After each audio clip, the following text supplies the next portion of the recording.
जी अस्सलाम वालेकुम। मैं हूँ शाइस्ता शहजाद। उम्मीद है कि आप सब खैरियत से होंगे। नाज़रीन, हम देख रहे हैं कि हर जगह पर कोई भी सोशल मीडिया प्लेटफॉर्म हो या फिर मेन स्ट्रीम चैनल्स हो, हम देख रहे हैं कि एक बहुत बड़ी जंग का आगाज़ एक मरतबा से फिर हो चुका है। इसराइल और फ़लस्तीन का तनाज़ा न किसी से ढका हुआ है, न किसी से छुपा हुआ है, ना ये कोई नई चीज़ है। लेकिन हम देख रहे हैं कि इस मसले का हल कोई भी ताकत नहीं निकाल सकी अब तक। जाहिर है कि हर किसी के अपने मफादात हैं और फ़लस्तीन के हक में बात करने के लिए कौमों को, मुल्कों को 100 बार सोचना पड़ता है। इसराइल के साथ जो तनाज़ा है फ़लस्तीन का, वो बहुत पुराना है।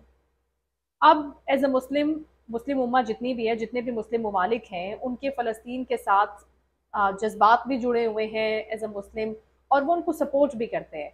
लेकिन अनफॉर्चुनेटली फ़लस्तीन का ये मामला जो इसराइल के साथ है, वो आज तक रिजॉल्व नहीं हो सका। चाहे वो कोई ओआईसी हो, चाहे वो कोई अक़वाम मुत्तहिदा का प्लेटफॉर्म हो, अगर इसके अलावा हम बात करें इंसानी हकूक़ की तंजीमों की, तो किसी भी जगह पर हम नहीं देखते कि इस तनाज़े के हल के लिए कोई खातिर खा इकदाम किए जाते हों। लेकिन अब जो एक रिसेंट चीज़ हमारे सामने आई है, जिसके ऊपर पूरी दुनिया में इंटरनेशनल मीडिया, नेशनल मीडिया एवं रिपोर्टिंग कर रहा है कि हमास ने हमला कर दिया इसराइल के ऊपर। अब जितने अरसे से जुल्म बर्बरियत, जबर, नाइंसाफ़ी फ़लस्तीन बर्दाश्त कर रहा था, और वहाँ पर कितना बड़ा इंसानी अलमिया इससे पहले भी बारहा हमने देखा है।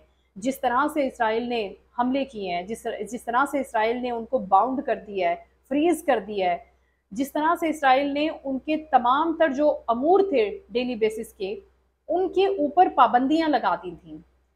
हमने बहुत बड़े प्लेटफॉर्म पे देखा, लेकिन उस वक्त, अनफॉर्चुनेटली उस वक्त, ये जो आज हम ट्वीट्स देख रहे हैं लोगों के, इस रफ्तार से नहीं आते थे। तो कहने का मतलब ये है कि अब ये लॉबी इतनी स्ट्रांग हो गई है कि अब खुलकर हिमायत हो रही है इसराइल की।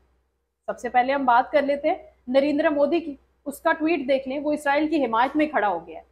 तो तब कहाँ थे जब इसराइल फ़लस्तीन पर हमले करता था? अगर अगर अगर एक ह्यूमैनिटेरियन बेसिस के ऊपर आपने बात की है, जिस तरह से वो कह रहे हैं कि इंसानी बुनियादों पर हम बात कर रहे हैं, तो ये इंसानी बुनियादों पर बात नहीं है भाई।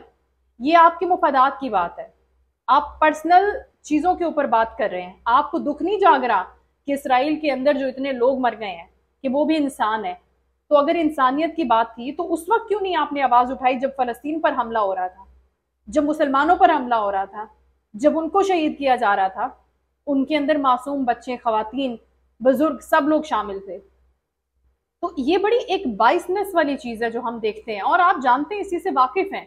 दूसरी जानिब हम बात कर लेते हैं बेन गोल्डस्मिथ की ट्वीट्स की। मगर भी दुनिया तो ऑलमोस्ट गोद में बैठ गई है ना। अब वो इसराइल को खुलकर सपोर्ट कर रही है कि अब मैदान खाली है, अब तुम खेलो, हम तुम्हारे साथ हैं। अमेरिका को देख लें कि वो कहां पर खड़ा हुआ है। यूके को देख लें, ऋषि सोनिक का ट्वीट आया। बेन गोल्डस्मिथ जैसा बंदा कह रहा है कि इसराइल के ऊपर जो जुल्म हो रहा है वो बहुत ही डिवास्टेटिंग है, वो नहीं होना चाहिए, लोगों के ऊपर इस तरह से हमले नहीं होने चाहिए। तो ये सारे के सारे लोग, आप समझ रहे हैं कि किस माइंडसेट के लोग हैं, किस मेंटेलिटी के लोग हैं, कि इनको उस वक्त नजर नहीं आई वो सारी चीजें। उनके ऊपर जो नाजायज कब्जे की चीजें हैं, जो जिसके वो हक बजानिब हैं, जो हुकूक हैं उनके, जब उनको वो नहीं दिए जाते थे, जब उन पर जुल्म किया जाता है, उसके ऊपर तो कोई बोलता ही नहीं है, जुबाबंदी हो जाती है। लेकिन अफसोस के साथ इस्लामी ममालिक भी अपना उस तरह से किरदार अदा करने में बुरी तरह से नाकाम है, जिस तरह से करना चाहिए। गो कि सऊदी अरब ने, कुवैत ने, ईरान ने, तुर्की ने, इन सब ममालिक की तरफ से मजम्मतें आ रही हैं। लेकिन क्या ये सारे के सारे इस्लामी मुल्क मिलकर भी मुकाबला नहीं कर सकते? उसकी बहुत बड़ी रीज़न ये है कि ये मुकाबला करना ही नहीं चाहते। इनके अपने तिजारती, इकनॉमिकल जो मफादात हैं, जो फ़ायदे हैं, वो उनको सिर्फ और सिर्फ देखना चाहते हैं। ये उम्मत मुस्लिमा का ढोंग रचाना चाहते हैं बेसिकली। सिर्फ अगर ये इतने मजबूत हो जाएं, अगर मुत्तहिद हो जाए, तो क्या आपको लगता है कि वो सामने खड़े नहीं हो सकते मगरबी ममालिक के? जंग ज़दा इलाका डिक्लेयर किया हुआ है उसको। हम देख रहे हैं कि किस तरह से वहां पर कंक्रीट का जंगल बना हुआ है, बारूद फेंक फेंक के एक एटमी जंग का मंजर पेश कर रहा है सारे का सारा इलाका। फ़लस्तीन हो या इसराइल हो, बात यह है कि दोनों जगह पर इंसान बसते हैं, मज़हब उनके जो भी हों। तो ये जो जूइश लॉबी है, ये जो लोग हैं, पूरा सारा कल्चर है, ये बेसिकली इन्वेड कर गया और अब ये ऊपर बैठ के कंट्रोलिंग पोजीशन में आ गया है कि वहां पर अब कंट्रोल कर किया जाए।